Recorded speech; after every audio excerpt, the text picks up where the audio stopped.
Students, हम लोग chapter पढ़ रहे थे, हमारा first chapter nutrition in plants, right. Nutrition in plants. इस चैप्टर में हम लोग पिछले क्लास में देखे थे सैप्रोट्रॉफ तक। सैप्रोट्रॉफ मतलब वैसे ऑर्गेनिज्म जो अपना न्यूट्रिशन या भोजन जो है वो डेड और डिकेइंग मैटर से ऑपरेट करते हैं। मैंने आपको बताया था कि ऐसे ऑर्गेनिज्म जैसे प्रिमोट्स है, कोई फंगस है, वो क्या करता है, एक डाइजेस्टिव एंजाइम सीक्रेट करता है ऑर्गेनिक मैटर पे, जो डाइजेस्टिव एंजाइम उस ऑर्गेनिक मैटर को कन्वर्ट कर देता है सिंपल सॉल्युबल फॉर्म में और फिर वो उसको सैप्रोट्रॉफ एब्सॉर्ब कर देता है। इस तरह से वो अपना न्यूट्रिशन ऑपरेट कर पाता है किसी डेड एंड डिकेइंग मैटर से। इसके अलावा मैंने बताया था कि फंगस को ग्रो करने के लिए कौन सी नेसेसरी कंडीशन है, एक एक्टिविटी भी हमने किया था ब्रेड स्लाइस के ऊपर। आज जो हम लोगों का टॉपिक है वो हमारा थर्ड टाइप ऑफ न्यूट्रिशन के बारे में, जिसको हम बोलते हैं सिम्बायोसिस। और न्यूट्रिशन की अगर हम बात करें तो इसको बोलते हैं सिम्बायोटिक न्यूट्रिशन। सिम्बायोटिक न्यूट्रिशन है क्या? देखो, हम लोग एक पैरासिटिक न्यूट्रिशन के बारे में देखे थे। वहां पर हमने बताया था कि एक ऑर्गेनिज्म दूसरे ऑर्गेनिज्म पे डिपेंड होता है अपने किसके लिए, फूड के लिए कंप्लीटली डिपेंडेंट होता है, और वो उससे अपना अगर फूड डिराइव कर रहा है तो वो पैरासिटिक है, क्योंकि जो होस्ट है जिससे फूड डिराइव कर रहा है उसको कोई बेनिफिट नहीं होगा। तो वहां पर भी दो प्लांट एक दूसरे के साथ एसोसिएटेड है, but the guest plant is depriving the nutritional value of host plant while obtaining their food। तो इस तरह के एसोसिएशन को हम लोग पैरासिटिक बोलते हैं। लेकिन एक और एसोसिएशन होता है जिसमें दो प्लांट्स म्यूचुअल रिलेशनशिप में होते हैं,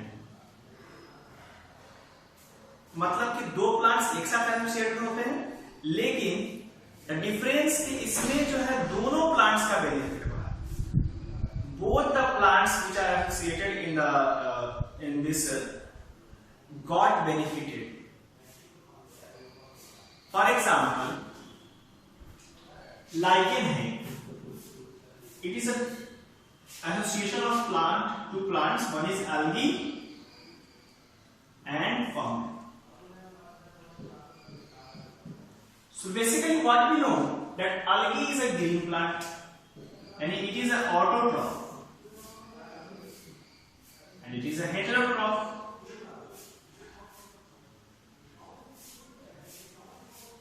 तो ऑटोट्रॉफ जो है इसको ग्रीन प्लांट्स है तो ये अपना भोजन स्वयं बना सकता है, but there is a condition कि ये जो algae है इसके पास तो उतने एबिलिटी, मतलब उतनी उसकी शक्ति नहीं होती है कि वो वाटर और मिनरल को एब्सॉर्ब कर सके एडिक्वेट अमाउंट। तो ये फंगी और ये दोनों म्यूचुअल रिलेशनशिप में है, दोनों फ्रेंडशिप में आए, और फंगी ने कहा कि I will provide you raw material. What raw material? That is water and nutrients. तो algae agreed to provide food। Understood? तो यहां पर क्या है कि दो डिफरेंट प्लांट एसोसिएशन में है, इस तरह से कि एक प्लांट जो है वो दूसरे प्लांट को रॉ मटेरियल प्रोवाइड कर रहा है और फिर ऑटोट्रॉफ जो है उस रॉ मटेरियल के हेल्प से फूड बना रहा है और फिर ये दोनों फूड शेयर कर रहे हैं। तो इसमें algae का भी बेनिफिट हुआ और फंगी का भी बेनिफिट हुआ।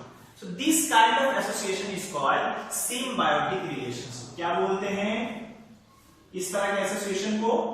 सिम्बायोटिक रिलेशन और सिम्बायोसिस भी बोलते हैं, ठीक है, सिम्बायोसिस बोलते हैं या सिम्बायोटिक रिलेशनशिप बोलते हैं। और इस मोड में जो फूड ऑब्टेन करने यानी न्यूट्रिशन लेने की जो प्रक्रिया उसको बोलते हैं सिम्बायोटिक न्यूट्रिशन। तो symbiotic nutrition is a mode of obtaining nutrition in which two plants are mutually associated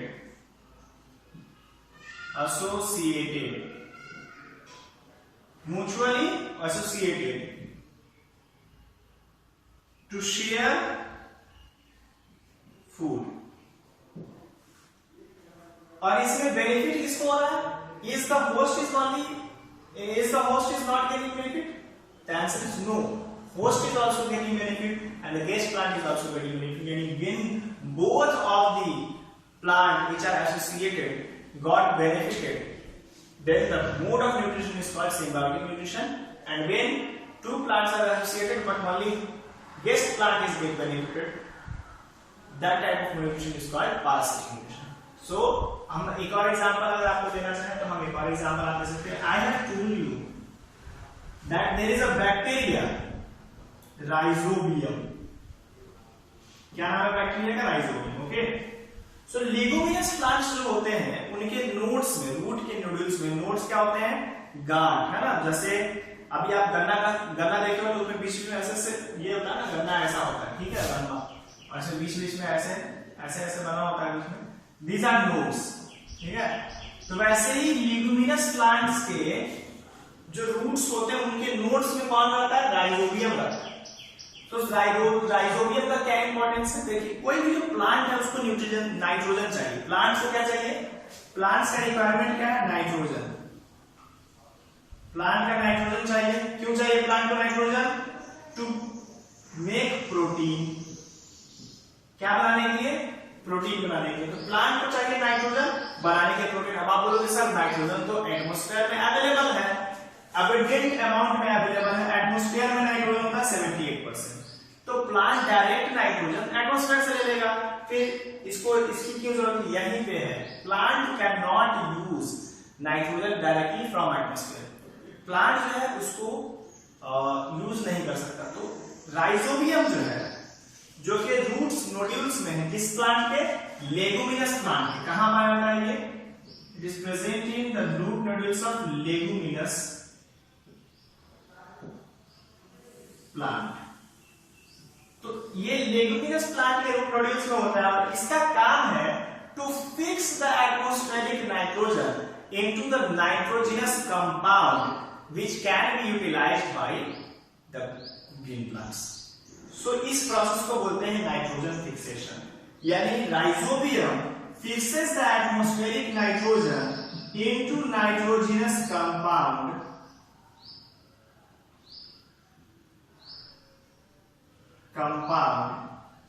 which is then utilized by the plant. So, and in return the leguminous plant provides nutrition to the rhizobium. Return में क्या मिलता है इसको? Food. So here we can see that leguminous plant obtain nitrogen, यानी leguminous plant fulfill their nitrogen requirement with the help of rhizobium, and rhizobium obtain their food with the help of leguminous plant, and hence both the organism in association is getting benefit from each other. Therefore the kind of nutrition is symbiotic nutrition, and the association is called symbiosis. Now I hope you have very clearly understand the difference between parasitic nutrition and the symbiotic nutrition. Both the nutrition are an association of one or more organism, but in parasitic nutrition the host plant does not get any benefit.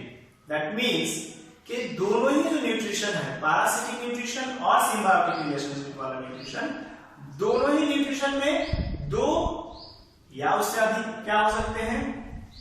Organism association में हो सकते हैं. लेकिन parasitic nutrition में हमने देखा कि जो होस्ट है उसको किसी तरह का बेनिफिट नहीं हो रहा, बल्कि उसको नुकसान हो रहा है, क्योंकि उसका जो न्यूट्रिशन वैल्यू है वो कम हो रहा है. क्योंकि जो गेस्ट प्लांट है लाइक अमरबेल और कसकटा और मिसलटोन obtain their nutrition from that plant, but when we come to symbiotic relationship, we found that there are two or more organisms in association that are mutually benefited.